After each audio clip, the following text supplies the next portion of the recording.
Thank you, everybody, for being with us today. I'm Rastislav Malejcik. I'm working at Kyowa Kirin as an MSO. By background, I'm a pharmacist. I have also quite a lot of previous experiences with drug development in HCV. I have today with me my host, Jan, who has also quite a vast experience in clinical development. Jan, if I may ask you to introduce yourself a bit to our audience. Certainly. Hello, everyone. My name is Jan Bosak, and my background is more in the field of molecular biology, with quite some experience working on research with different viruses. And currently, I'm working as a clinical development manager for the pharmaceutical company called Zentiva in the Czech Republic. Okay. Our today's goal is to guide you together with Jan across the whole landscape of clinical development of all molecules and vaccines that are currently in development for COVID-19. The information are really spreading very fast. There is hundreds of molecules and numbers of vaccines in development, so it's really very difficult to get orientated in that. We will try to do our best today to guide you through that. Jan, at the beginning, if I may ask you to just draw a broad picture how the landscape of molecules that are currently in development is looking like, so we have something for start for the discussion. Certainly. Well, thanks to the pandemic and the huge number of patients that are all around the world, we have really a huge effort worldwide with many different molecules being investigated. And it's simple to categorize them into several groups. The first group that is under development is really vaccines. So something similar as we currently have for influenza. The companies are trying to develop vaccines against the coronavirus, which is a bit different from the influenza virus. The second large group of molecules that are under development are compounds that somehow affect our immunity. So these can be immune, let's say, agents that improve our immunity, so it's more for prophylactic treatment. It can also be compounds like monoclonal antibodies that in fact help our immune system detect the virus.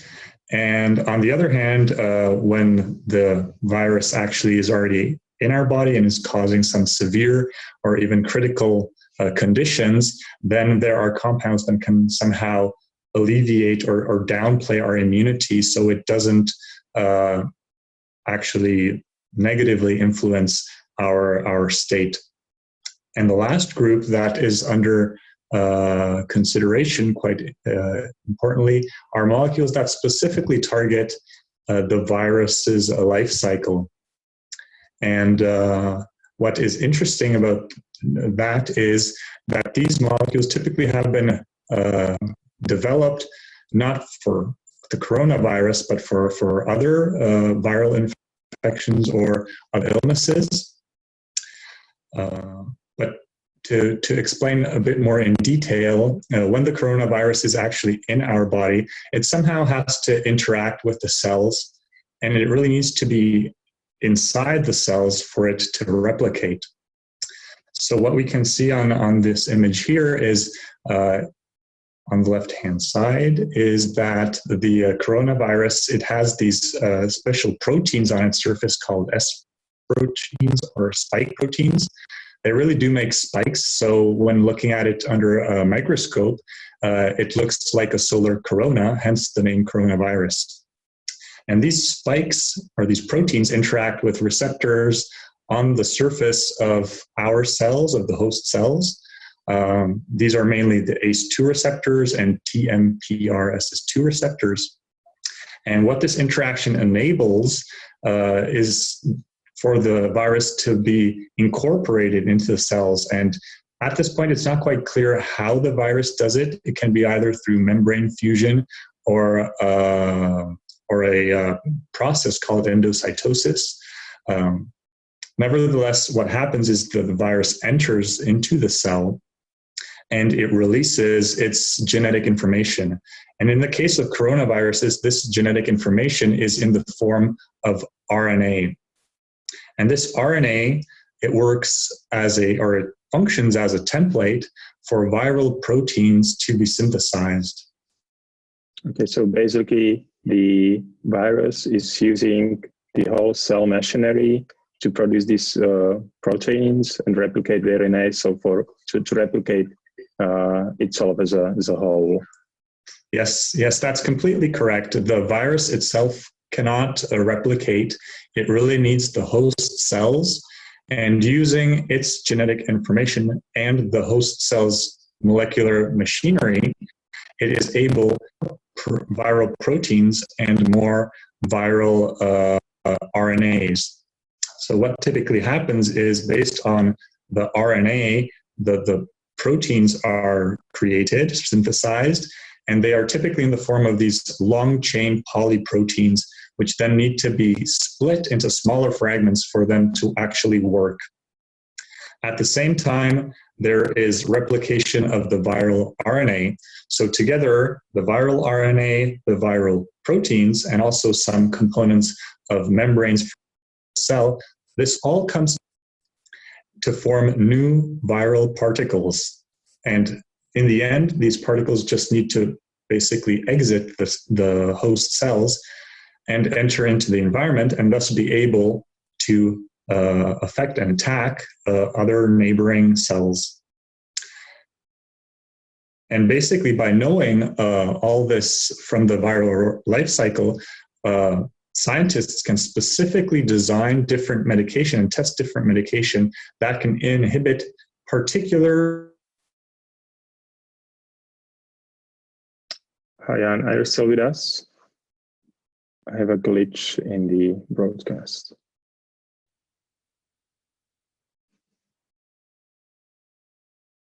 Okay. Proteolysis,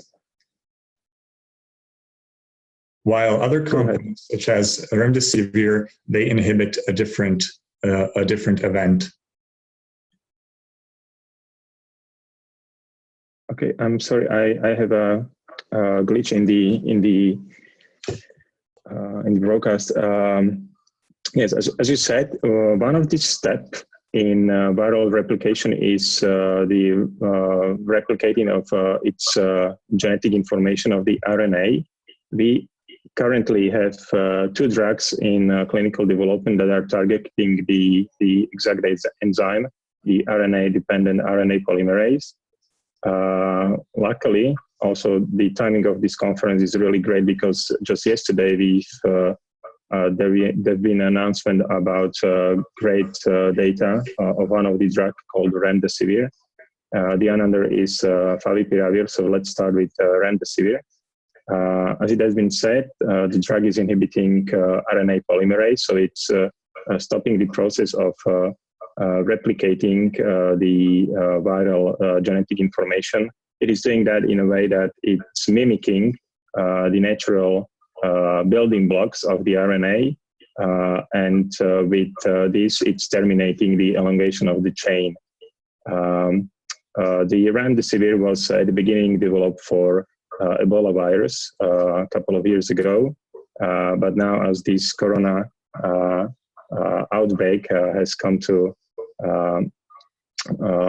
the scientists were looking for another molecules that might be working in this situation.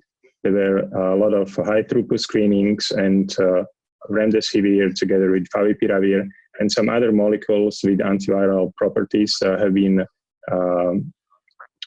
shown that they have activity in preclinical models on the COVID-19. With remdesivir, there are currently several clinical trials ongoing. Just let me share this with you. And here we go.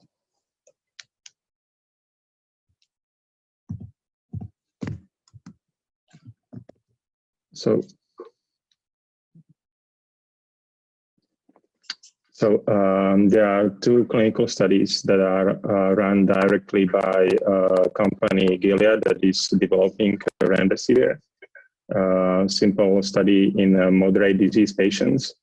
In this study, company is comparing two length of treatment, 5 days of remdesivir intravenously versus 10 days of remdesivir intravenously. In a second simple study, the company is comparing the same regimen but in a severe patient population. Then there is a big NIAID sponsored study which is comparing 10 days of remdesivir comparing to placebo in advanced patient population. Then there are two studies that have designed based on WHO protocol. One is in CERN, that's a study sponsored by French group, and then a big solidarity study that took quite a lot of attention in recent days. In these studies, we are trying to look on the efficacy of remdesivir, but also other antiviral drugs like lopinavir, ritonavir together with interferon beta, and also hydroxychloroquine, what is an antimalaric drug, and to find out which of these approaches might be the best in fighting COVID-19. And then there are two China-sponsored studies in mild and moderate disease patients that had a similar design to NIAID protocol, and then another China studies in patients with severe disease, where they were also comparing 10 days of remdesivir to placebo. But those patients on placebo, they were also allowed to have another experimental medications like lopinavir, like hydroxychloroquine, Arbidol, and other medications.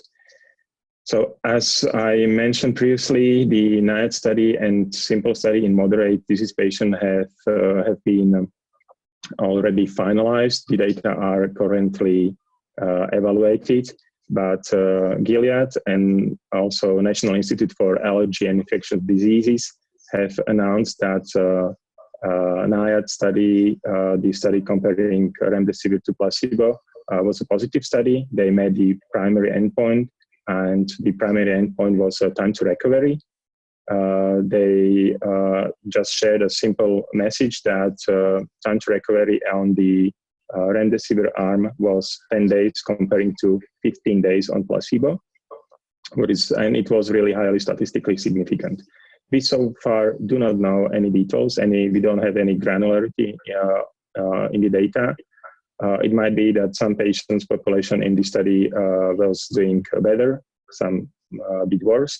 So we still need to wait for some other information. Another positive information coming from the simple study was that the 10-day course of remdesivir probably is too much, and most probably the 5 days of remdesivir treatment in moderate patient population might be completely enough. They were presenting just this graph during their press release yesterday afternoon. The design of the study was that they were comparing practically like outcomes of patient, and were looking for and they were evaluating outcomes of patient each day, and they were evaluating that on an ordinary scale, ranging from 1, what was like a death, to 7, what was no hospitalization needed. And each day, according to evolution of the status of the patient, they were giving this patient these points, and then they were comparing odds between each arms. The result of the study is that there were practically no difference in these two arms. So most probably in all the future protocols with remdesivir, we will use 5 days of treatment. And this is also a positive message, because one of the issues after we will have a successful drug coming from the clinical trials, the main issue will be scaling up the manufacturing facilities. With 5 days, we have higher chances that the drug will be available for bigger amounts of patients that will be in a need. So another drug that is to Remdesivir in development is favipiravir. The drug is developed by Tomaia Pharmaceuticals. At the beginning, it was think that this will replace oseltamivir in influenza. And also Japan and some other East Asian markets have built a really high stock of this medicine. And when the corona outbreak started, they evaluated its efficacy in COVID, and it looks that it's working as well. There are currently 2 clinical trials that have reported some results. One was comparing favipiravir to lopinavir-ritonavir. In this case, the study was also positive. There were significantly shorter time to recovery in patients that were on favipiravir, and also much quicker time to viral clearance comparing to lopinavir-ritonavir. Another study was comparing favipiravir to Arbidol, what is a drug that is available currently only in China and Russia. Its mechanism of action is proposed to inhibit release of viral particles from the cell. But there is quite a lot of controversy about the drug because there is a very few controlled studies about Arbidol in general. And in study comparing favipiravir to Arbidol, there were no significant differences. So currently, we still need some other information about favipiravir as efficacy in this patient population. Most probably some bigger studies with a big number of patients as studies that have been designed by Gilead and NIAID. Okay, that was for current knowledge about the RNA polymerase inhibitors, but also there were some other drugs that took a lot of attention in the media, not only scientific, but also general public. There were a lot of rumors about antimalarics. What can you tell us about the antimalaric use, Jan? What do we know about it? All right. Well, actually, the anti-malaria drugs that were under consideration were mainly chloroquine and its derivative hydroxychloroquine. And the story behind these 2 molecules is actually quite fascinating, mainly because it shows that in the situation of an epidemic, the drug development goes in a very different way than it would normally do under, let's say, normal life circumstances. Now, hydroxychloroquine and chloroquine were initially developed against malaria. However, they're quite toxic, and so they have been replaced by other compounds today. And however, it was found out that hydroxychloroquine can be also used in autoimmune diseases like rheumatoid arthritis. So that's why we have hydroxychloroquine on the market in Europe. So now you might be wondering, why would someone think of using such a molecule against coronavirus? Well, at the beginning, when there was such a big outbreak in China, many different laboratories were testing basically any compound that could be effective against the virus. And there were 2 reports on chloroquine and hydroxychloroquine that showed that in a laboratory setting, so under experimental conditions, these 2 compounds could inhibit the replication of the virus. And this is really what sparked all the interest, especially in China, because at that point, the main patient populations were in China. The disease hadn't spread yet so much to other countries.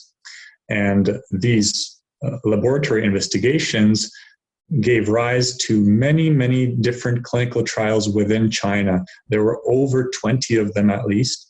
And they were all testing hydroxychloroquine or chloroquine. The question is, why such great attention? Mainly because hydroxychloroquine and chloroquine are fairly cheap. They were available at the time, and also there were quite a few manufacturers of these active ingredients in China. So it was more about the logistics in combination with the good results from laboratories. Based on the results of these studies, there was a local authority in China decided to approve the use of hydroxychloroquine and chloroquine in patients. Unfortunately, there was quite a lack of transparency where nobody outside of this authority really saw the data from the clinical trials. So it was actually quite unfortunate. However, this was good enough for authorities across the world to give the okay, the green light, to using hydroxychloroquine in their patients. And this included, for example, Italy in Europe, but also the United States. I think the President of the United States said about the drug that it's a game changer. And how this is evolving now, if you can tell us. Yes, exactly as you said. And what's interesting is at the time, it really did look very promising. Donald Trump made this statement after results from a French study were released, and it truly did show a huge benefit for the patients that were using hydroxychloroquine. Unfortunately, what happened was that the study itself was quite small, and it did have several flaws that could have skewed the results. And these flaws were, for example, lack of randomization. They were also, there was no placebo. The control arm was not well designed, and there was no medium-term or long-term follow-up. So when scientists and doctors were looking into this study, there were some hesitation if the results are in fact representative. However, many more people looked into this, and soon afterwards there were more studies coming out. However, they were not showing a huge benefit or any benefit at all for hydroxychloroquine. And these were studies that came from France, from China. Then there was a larger study, also a Chinese study, where it was actually in a randomized setting, placebo-controlled. Unfortunately, also it didn't show any benefit of hydroxychloroquine. And the last study that was published was a study from the U.S. from a veteran medical let's say, hospital setting where it was retrospective, but they did not see any benefit of hydroxychloroquine. So at the moment, it seems that the initial promising results were too good to be true, actually. And it's unfortunate we don't have the happy end that we were all hoping for. But what this story shows, and that's why it's so fascinating, is that there is a big problem currently in the state of an epidemic where everyone wants to have the results quickly and they want positive results. It shows how important it is to have sound clinical design and good clinical data. And it's illustrated by the initial French study. And what we see is that we have good data and bad data coming out of different countries. So it's not just China, it's not just France, we are not just the US, we have good, sound clinical data coming out of all these countries, but at the same time, we have, let's say, confusing data at the same time. And this issue with the clinical designs is not just applicable to hydroxychloroquine, but I've seen issues in other clinical trials testing different molecules, not just the small molecules, but also the compounds that somehow affect the immune system. And it's quite logical that these issues could show up also in the vaccine clinical programs. Yes, like when discussing vaccines, there are currently several vaccines in preclinical and clinical development. By this date, I think we have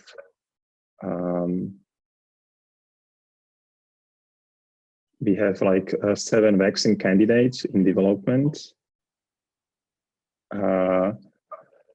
They are using various technologies or platforms for delivering the vaccines. Currently, the most advanced program is done by Canosin Biological. They are using non-replicator viral vector. They already started phase 2. Another quite advanced program is done by Moderna that is collaborating also with NIAID.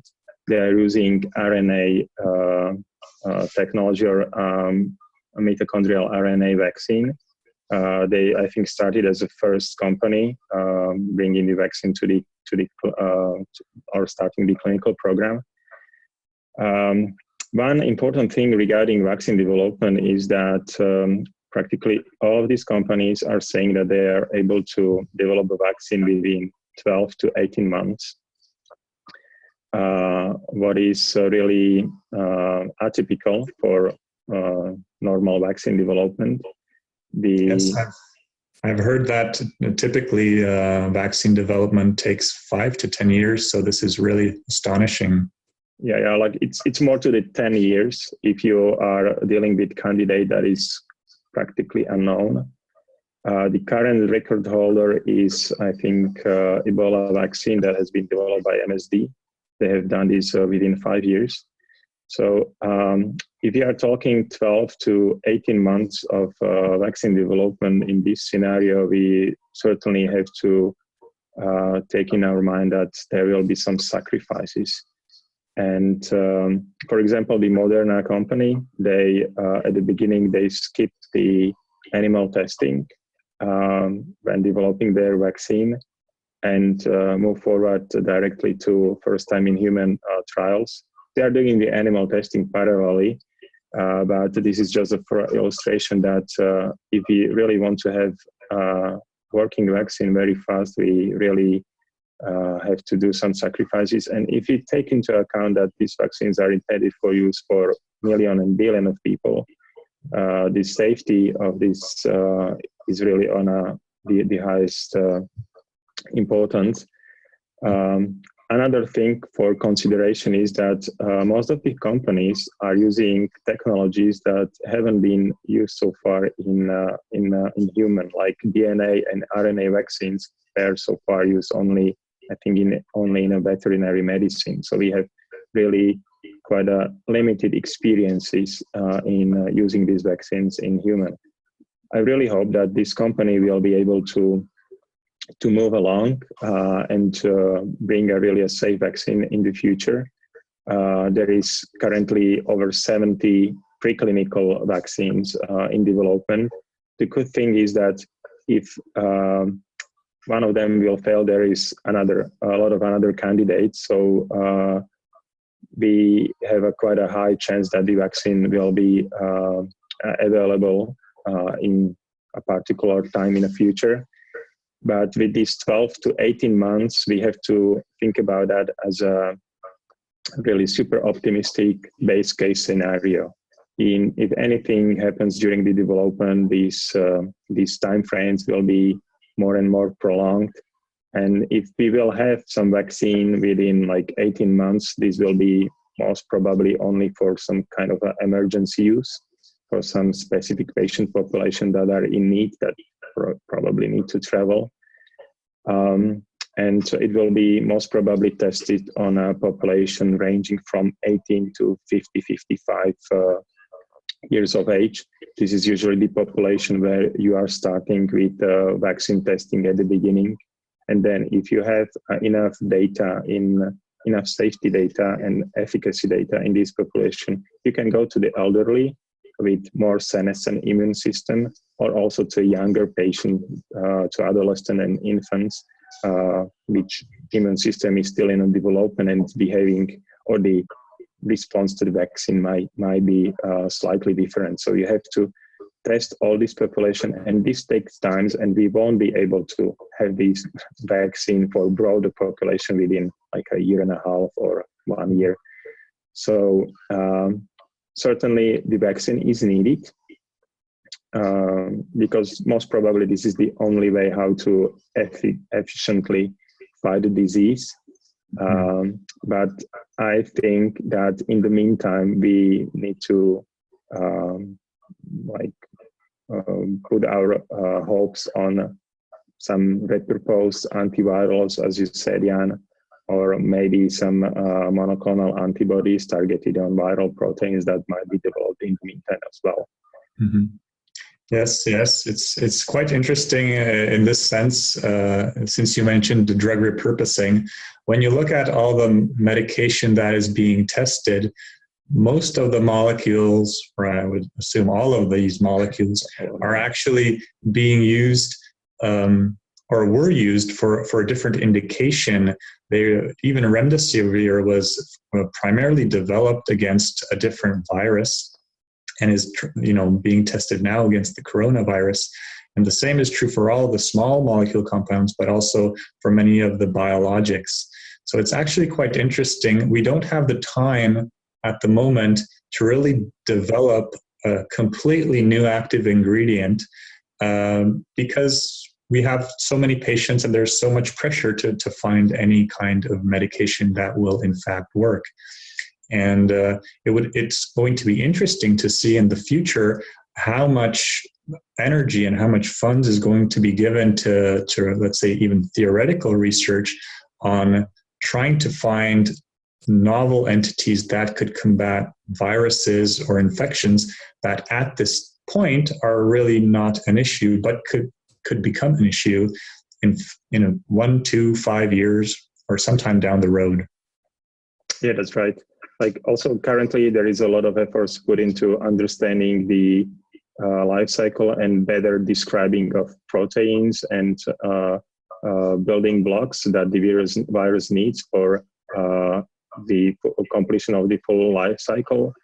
I've seen that there is a lot of efforts put into development of molecules that will block the main protease of the virus.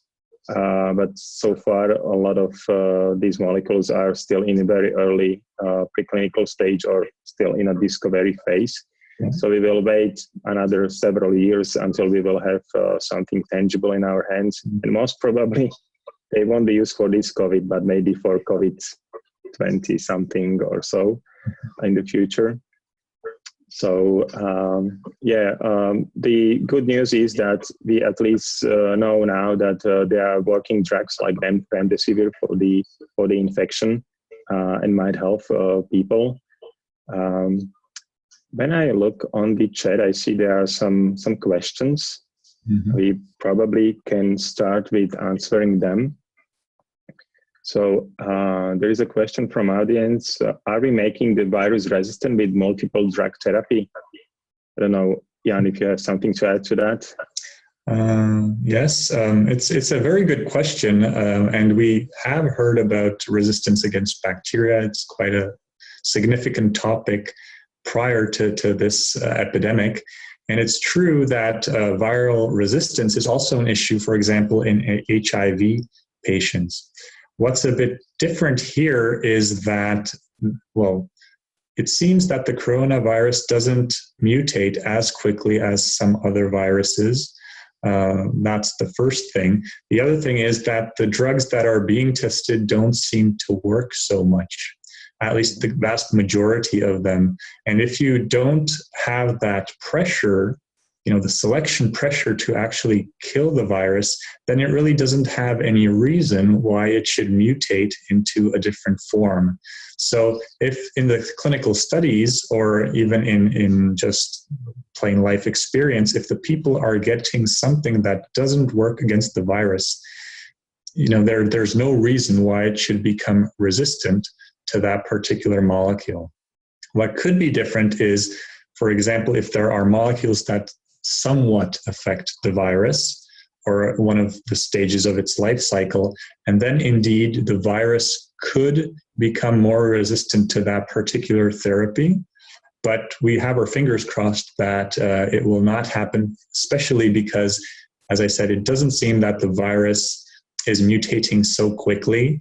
And despite the fact that we have so many patients, we've heard only some discussions about 2, maybe 3 slightly different subtypes of the coronavirus, but that still has to be confirmed.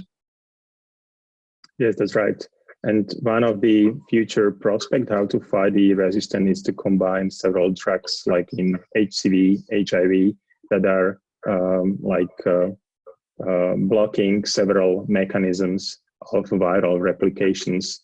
And with this, you are increasing the barrier to resistance and are able to fight the virus effectively.